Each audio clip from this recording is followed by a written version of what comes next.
What's up, everybody? Welcome to the latest episode of the Rich and Turbo Heavy Half Hour. You just get rich today. My nose is still jacked up, but getting better. Thanks for asking, everybody. You can find me on X at FuzzDoomRip and all of the other socials at rich.paiva, doing reviews from Wikipedia of Metal and as a Doom Charts contributor. I'm very excited to have a band that I was not aware of until a couple of weeks ago, and now I'm obsessed, and I've been stalking these guys come on the show the last few days. I have Chas and Pierson from Liquid Pennies. How are you guys doing? Howdy. Doing good. Thanks for having us on, man. Absolutely. I feel like I talk to more bands from Canada and other countries than I do Florida, so I'm very excited to have fellow Floridians on the show. And for everybody who might not know these guys, again, I didn't know until a couple weeks ago, and got a promo of the album called Fore, F-O-R-E, and listened to it, put it on, saw some of the tags on Bandcamp, and just was blown away. And I'm just like, gotta figure out what these guys are all about, gotta talk to these guys. Saw that you had, this is your fourth album, correct? Total of 4? Yep. And just kind of kicking myself for not knowing about what you guys are all about. So if you guys can introduce yourself and tell us a little bit about the band, that would be awesome for anybody who might not have heard you before. Yeah. So I'm Chaz. I play guitar and do vocals, and recently have been doing synth in the band. Band started in 2018. We're out of St. Pete, Florida, and we've been playing around here. We've kind of had kind of different personnel on different albums, lots of guest musicians and stuff. We are currently playing as a trio with Pierson here, and Tyson, our bassist, who isn't with us today, but yeah, that's kind of what we've been doing recently. Awesome. Yeah, and the one thing I'll say, diving back into your back catalog and with this record, I started with this record and then kind of went backwards. The thing about this one is that it just sounds so gigantic compared to what you guys have done before. It sounds like you have a million instruments going, and the production is turned up like perfectly. What did you guys do differently for this record compared to what you did for the three before? Yeah, I'd say the major thing, as the band's gone on, definitely gotten better at recording and just having an ear for mixing and stuff. But I'd say that the big thing is we've worked with Ryan Bush, who runs Candor Recording in Tampa. He did we did an EP called Awake Ending. That was in 2023. That was the first thing we did with him. And then we did a couple of singles where we were playing with two drummers. So we did a couple singles with him to Doomed Out, Name Dropper, and Pierson joined up in the band for the around that time. But yeah, so Ryan's just got he's a wizard, and he's worked with so many different types of artists, everything from like the Melvins to like St. Vincent. He's done stuff with one of the things that blew my mind is he was an engineer. One of his first like engineering gigs was the Color and the Shape Foo Fighters album. So stuff like that, and he just happened to move to Tampa a few years back and opened up the studio, and just has all this know-how, and just as a person and a collaborator, was someone that felt like was just easy to like sit in with on mixing sessions, and understood what we were doing, and was able to kind of release the reins a little bit as far as like him just kind of getting what we're trying to do, and hearing what was kind of missing from our previous albums as far as the mixes and stuff. So it's kind of a hybrid thing. So we tracked Pierson's drums at his studio, and that includes like his live kit and then the sample Sample pads kits, yeah. that he uses, and then all the guitars, the bass, vocals. We did at our home studio here in St. Pete, and then kind of brought those elements back to him, and then added a lot of stuff. We also recorded a string section at Ryan's studio, so it was kind of a nice like hybrid. It gave me some time too to really like dig in and like get the vocal takes that I wanted to. It's a lot of pressure for me to like knock that stuff out in the studio like within a day or two. So and he's just been like a wealth of information too, as far as like figuring out how to do some of the stuff on my own too. So yeah, I think that's the main thing. To the long-winded answer here is just like that was the secret sauce, I think, for this one. And dude, a guy like Ryan too, I mean, having the expansive knowledge with so many different genres, I think that like really went into how this record ended up sounding too. Is when you have a guy who like he produces all the Fore's records, I think too, and Relevant, and then like he said, St. Vincent. So like it's like perfect. We're colliding a bunch of different genres together, and he like understands everything that we're doing, like Chaz said. So it's really cool. Yeah, that's a great lead-in, because when I was chatting with some people on X about the record, and I said it's delightfully all over the place in the best kind of way. Like there, and somebody called it batshit crazy in the best kind of way. Like it goes in all sorts of directions, and it hits a lot of those spots. And it's funny, a lot of those bands that you mentioned, you hear some of that throughout the record. So I'll ask each of you, if you were to describe your sound on this record, what would you, like, in a couple of words, how would you describe it to somebody? I would describe it like, I think it's a medley of a lot of like stoner rock stuff, stoner rock and heavy psych and like new wave vibes, I guess. Like, yeah, that's what I would say. It's like a scuzzed out. I had a friend who said it was like a scuzzed out Radiohead meets Idols. I have notes. We're going to talk about some of that stuff, and I mentioned Radiohead in some of my notes here. Yeah, I'd say, definitely like, heavy psych. I think that's a great one. Or neo psych is something I throw around.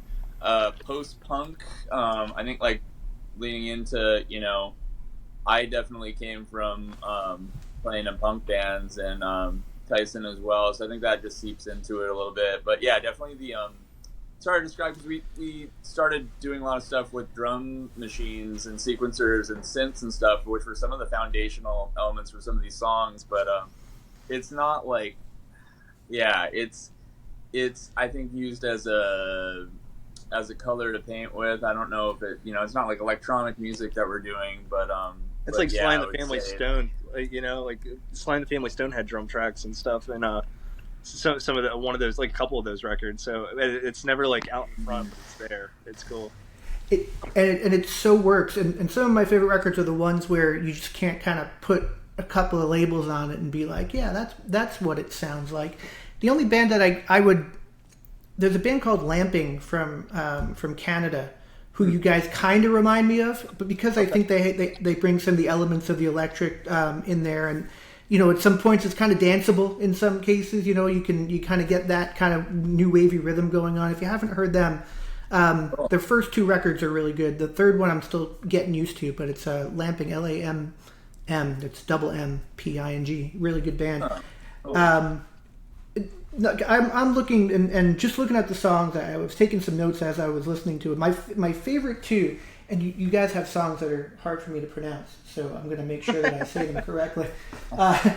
Echolalia, right? Echolalia. Okay, yes. So just 11 plus minutes that goes by in like 5 minutes. You don't realize how quickly it goes by. And it just is like, to me, the perfect like heavy psych song, and there's so much going on in that song, and there's so many different changes and things. It blows me away, and I love I'm a sucker for the kind of Beatlesy backwardsy noises that go on in psych songs and stuff like that. So when I hear that, my ears kind of perk up. But tell me about that one, because that one is epic and just kind of blows me away every time. Yeah, I think that was kind kind of the result of getting together and kind of improvising over the course of a few different sessions, and recording jamming and recording those, and then kind of like fusing a few of the things together, and then kind of adding something based on that general theme that we kind of created. But yeah, I would say, I want to say like Pearson, like we were kind of like trying to channel some like Mars Volta stuff at the beginning. Yep. I know there's a break in there that was definitely trying to like cop off of like Heart of the Sunrise by Yes. I mean, there's like, we were playing with this band Chew from Atlanta that does a lot of stuff with like the Roland pads and uses like kind of trap beats. So we put like a little like homage to them. I think we were definitely influenced by them, when we were doing some shows with them as well. Again, the punk, it kind of ends with like a D-beat punk thing at the end. But, and I know Pearson too, I'm sure can attest to this, like big fans of prog rock music and these long compositions that are like almost like multiple songs in themselves. And I think for longer songs for me, like I'm more gravitate towards that more than like a 20-minute Grateful Dead jam that's like in the same thing. But like, whereas it's a long song, but it's moving, and it's kind of like, I think, with people having a shorter attention span and instant gratification kind of mindset a lot of the time, it's hard to like even like delve into an 11-minute song. But I think, there's ways that you can keep it exciting and kind of like, like you said, make it seem like 11 minutes didn't even go by. But yeah, what do you remember? I mean, what were your thoughts, recollection of writing that one, Pearson? Oh yeah, I just remember it was like it was kind of just stacking riffs on riffs on riffs, pretty much. It was and yeah, I like that song always. I love that song because it always reminds me of like the middle point of like Permanent Waves or Moving Pictures, where it's like there's like a couple short songs and then you've got that one 11-minute song right in the middle of the record, like Jacob's Ladder off of Permanent Waves or something like that. So yeah, we pretty much we just added riffs on it. That was it. We just kept going. So it's making me happy that we talked about Rush and Mars Volta in one sentence. And now that you mentioned Mars Volta, I'm a huge At the Drive-In fan, and I do like Mars Volta too. But I'm such a huge At the Drive-In fan. It was always hard for me to fully embrace what those guys were doing in Mars Volta, but I hear it now. Like I hear that influence in especially in that song, but also in The Bone. There's a part where you kind of get those kind of drums going on after. To me, The Bone is my second favorite song on here. But it sounds to me like a 90s song.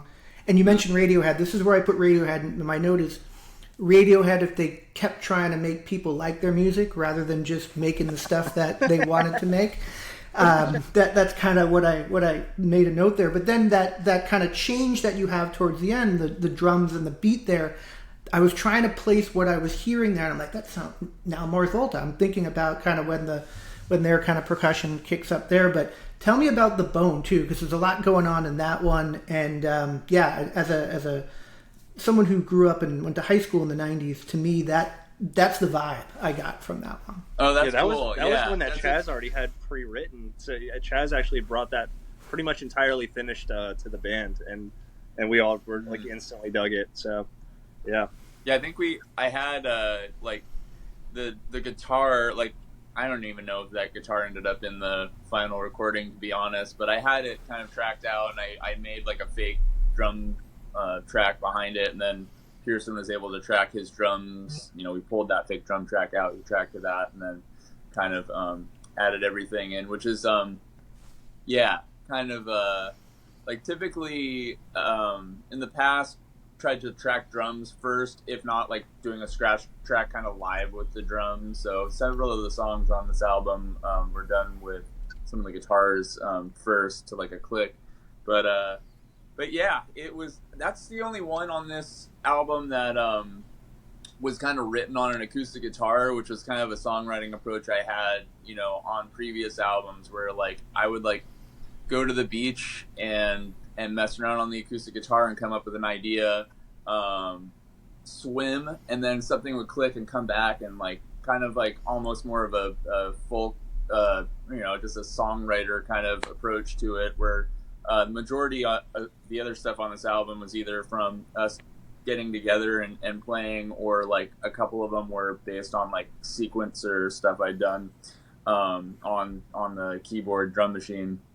But yeah, it's definitely, I feel like that song kind of stands out a little bit in that, like, it's kind of, there's acoustic guitar, we've got the strings. Zoe, that was in our band previously playing violin, doing vocals, came back on that song, as well as viola and cello on that song too. So a little bit more kind of like orchestral sort of thing. Yeah, the end of that song, which, like, I guess, yeah, the Mars Volta kind of thing, it's almost like a little bit of a kind of Latin groove that we kind of get into. Yeah. When I was writing that song, I was kind of influenced by, there's a band that was around here that has split up since, called Chlorine Fields, that were kind of like dream pop sort of stuff, but they had a song where halfway through it just kind of like went double time and like stuff with toms, and I think this kind of happens, I think, for people that are trying to emulate other sounds. It doesn't really sound anything like that in the final product, but that was kind of like, I kind of wanted to do something like that, where it kind of like had this like second section that kind of like vamped up, and then getting into kind of a little more proggy territory, like some riffage. So yeah, you mentioned stoner rock, Pierson, and a lot of my time is spent in stoner rock, but to me, you're limiting yourself when you call yourself stoner rock in this particular case. Yeah, you have the riff, but there's so much more, and yeah, that's why I love this record so much, because there's so much more going on. And like I was listening to Ready Tide right before we started, and I'm thinking, and you mentioned new wave, and this is exactly where my head went, like 80s kind of post-punk, kind of Joy Division-ish kind of, and the keys going on with that. Are those bands that you enjoy and bring into this music? Or and the other part of it, I hear like a krautrock kind of thing going on too with you guys, especially like in the, again, I'm going to say it wrong, the hardest song to say. Elliptic Cryptic. Yeah, that one. Yeah, I'm not even going to try. I'm going to call that song out when I see you guys and see if I can pronounce it correctly. But for sure. Yeah, like, I mean, the Elliptic Triptych was just an homage to Can and like Harmonia and Noi.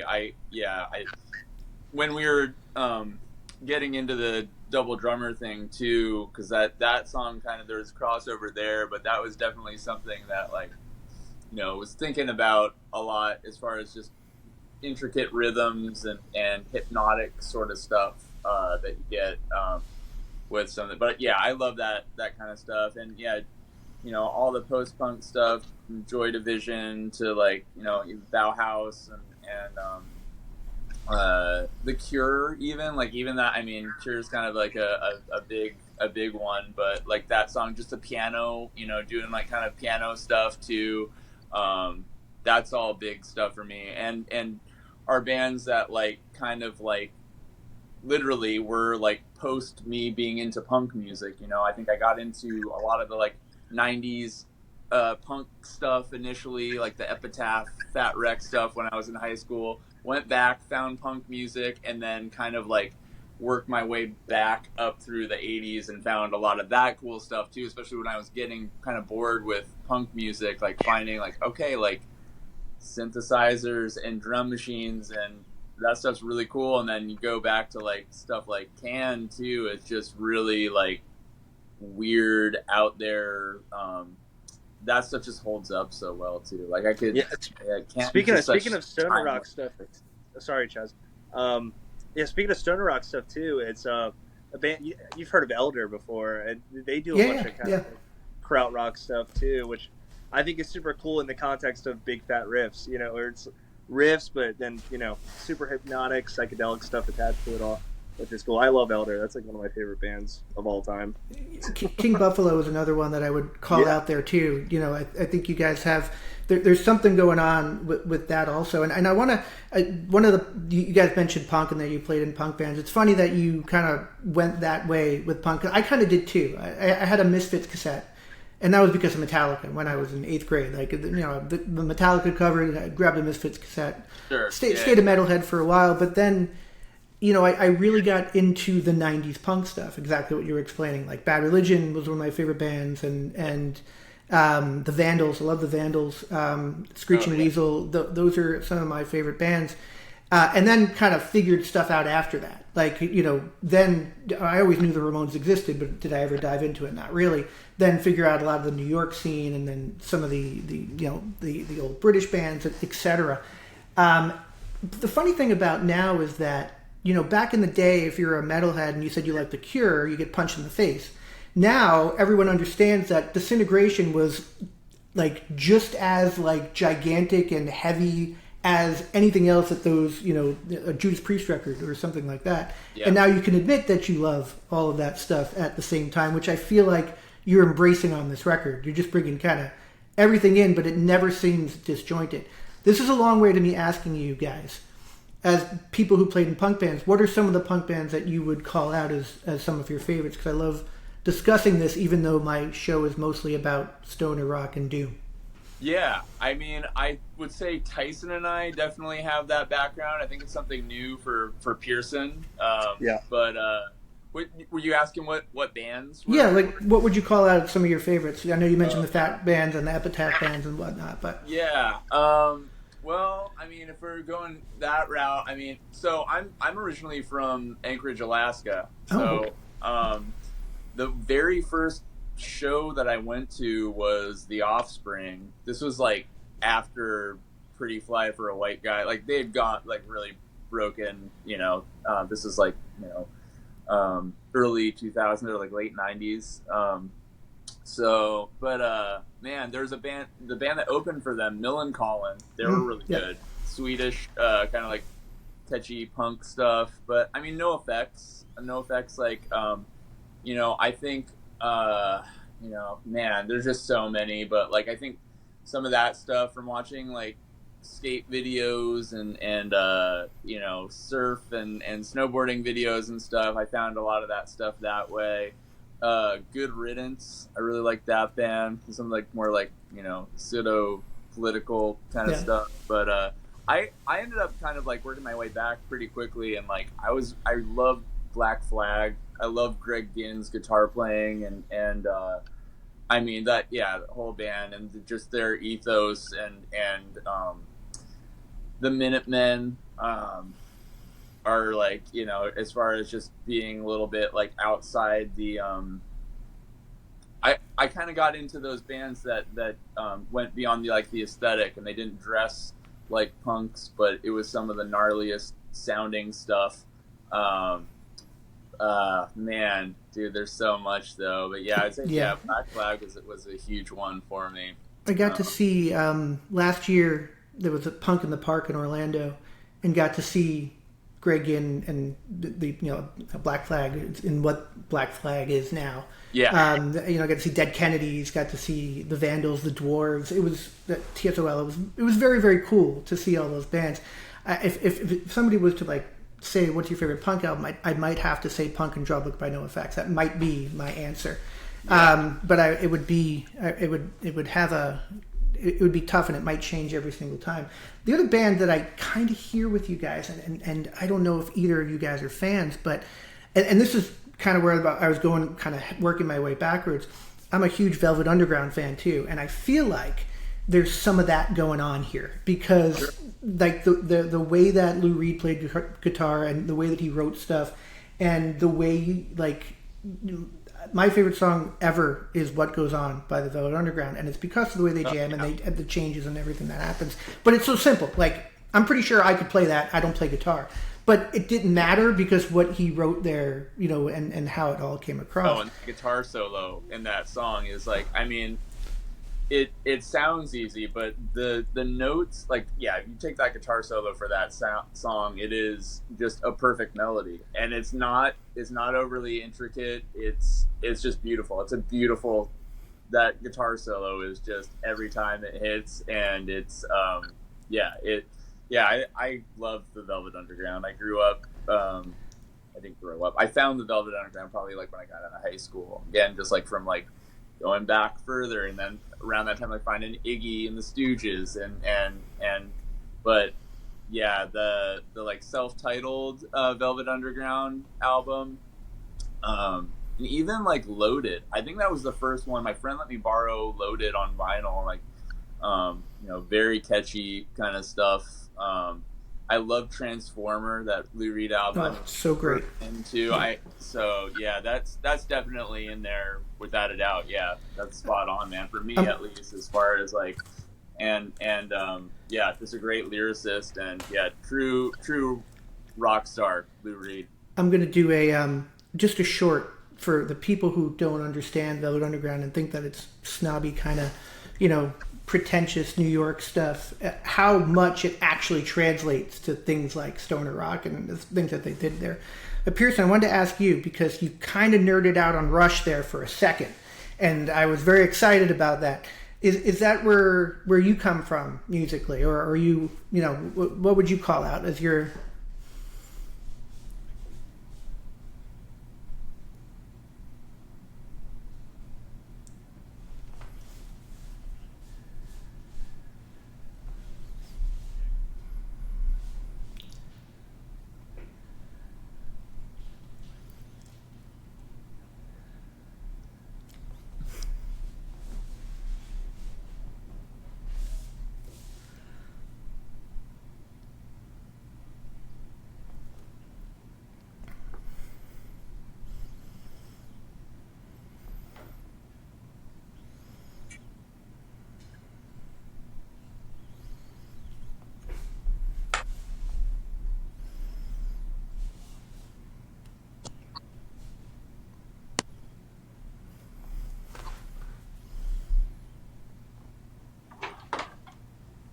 Oh, We lost him for a second.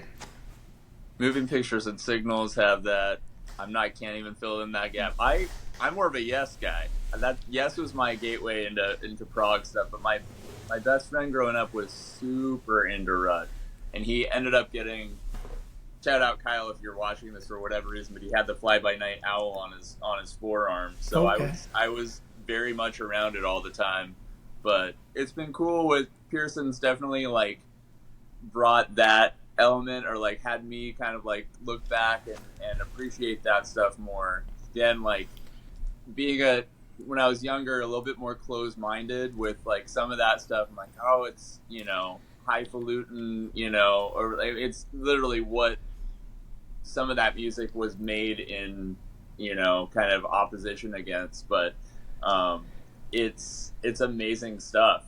It's like any genre of music's gonna have amazing stuff within it, and that's what I've kind of come to realize. Yeah. Where you just get bored with listening to the same thing over and over again, and you gotta switch it up. So yeah, no, you and I have very similar kind of journeys and tastes when it comes to that, because you can appreciate just about anything that's good. It doesn't have to be too heavy. It doesn't have to have all guitars. It doesn't have to be from a certain era. I could talk about that stuff all day, but what I want to ask you next is, so you guys are playing a show. I know you're playing more than one show, but I'm very excited to see you guys with Truckfighters, Restless Spirit, and Florist. And Florist, I assume you guys know each other just from the Tampa St. Pete scene. Are those guys friends of yours? And yeah, they're Tampa cats, and they did their recent album with Ryan at Candor Threat Collection Records. I don't know if I said the name of his record label that he started, but so they're putting that out on Threat Collection. And Frankie, their singer guitarist, ran sound at the Hooch and Hive, which is it actually just closed down, but cool Tampa venue. So that's how I first met him. But yeah, really cool dudes. Cool, like fusing a little bit of like synth, and they've got a theremin dude in their band too. Yeah, they're killer. It's good stuff. I love their first one, and then out of nowhere, their new one dropped, and I was very excited. I'm working on getting those guys on the show too, because I'd love to talk to them about their records. And you're playing, and obviously, Restless Spirit's a band who comes around all the time, and inevitably, whenever they come around, I miss them. So, guys, I'm looking forward to actually meeting you. I had them on the show. I'm from Long Island originally, and that's where they're from, so we have that kind of connection, and they're really heavy. And then the Legends of Truckfighters, that's going to be a very, very cool thing to be able to see in a little tiny club in Orlando. Oh, I'm excited. Yeah, just to be an audience member and catch their set's going to be really fun. Yeah. So how do you guys make all the sounds that you make as a trio live? Because it's going to be...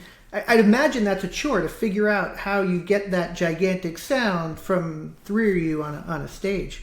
Yeah, it's a lot of plate spinning for sure. But I would dare to say that we replicate it relatively well, and try and not put too much on the recordings where it's not going to be translatable to the live show. But some of the stuff as far as like using the drum machine, we have some of the songs that are based on that'll be like kind of foundation kind of rhythm.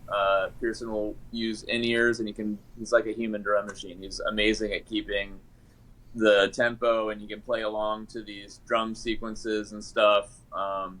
I loop my guitar, so a lot of the guitar layering stuff I've used that pretty much since the band started. In fact, like kind of the very first spark of the band was I was just kind of doing like ambient experimental stuff with my looper and like drum machines, and then met our first drummer JJ, and we kind of started jamming, and things went from there. But the loop pedal has kind of been a foundational element to the band like since it started. We've only ever had one guitar, but try and like make people think that it sounds like there's like five of us on stage sometimes, it's for 5 guitars or whatever, and I do really like that aspect of like having as few people on stage and making the biggest sound possible.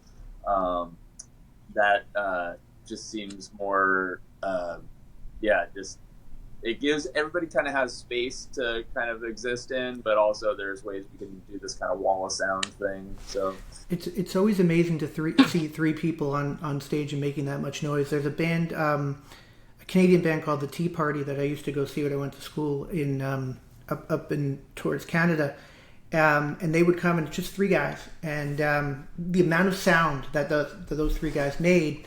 You're looking at it and you're like, how is that even possible? And they're kind of like a Zeppelin-y, Doorsy kind of, that kind of music, and they incorporate elements of the psych stuff, and just that's what I'm envisioning. I'm looking forward to seeing you guys kind of make that gigantic sound, the 3 of you in this little room that we're going to see you guys in. I'm very excited for that. That's what we're hoping to do. Yeah, just replicate ourselves sonically. What else are you guys doing? I know, following you guys on Instagram, I know you have some other shows that are coming up, but what are you guys doing, like a mini Florida tour or just kind of local shows? Or we're gonna do we're doing that show on the 29th with Truckfighters in Orlando, and then we're playing the following night in St. Augustine, playing a record store there. And then Sunday, because it's Labor Day weekend, we're going to do Sunday in Lakeland at a place called the Barter Box. So we're doing like kind of a little mini Florida run. And then hoping to do another kind of longer run in the fall, and kind of hit our area some more too coming months. But yeah, trying to get out there a little bit more. We haven't we went up to the East Coast, like New York and back a couple years back, but kind of itching to get back out there again and travel around and meet some cool people, play some new places. Very cool. I am looking very forward to seeing you guys. It's an amazing quadruple bill. It's rare that, when you have that kind of a bill, that I'm looking forward to seeing all 4 bands, or know all 4 bands that are playing. So I'm very excited to see you guys and meet you guys. And and everyone who's listening, like, I've had, I don't want to say big, but like people, Fu Manchu, I had Wino on the show. But what I really like to do is talk to bands that I just love and that I want other people to hear. So thank you for doing this. And everyone who's listening, please go listen to the new Liquid Pennies record called Fore. It's amazing. And for the vinyl nerds like me, I'm seeing only 2 left of the Electric Ice Melt. So people better get on that. Quick. Yeah.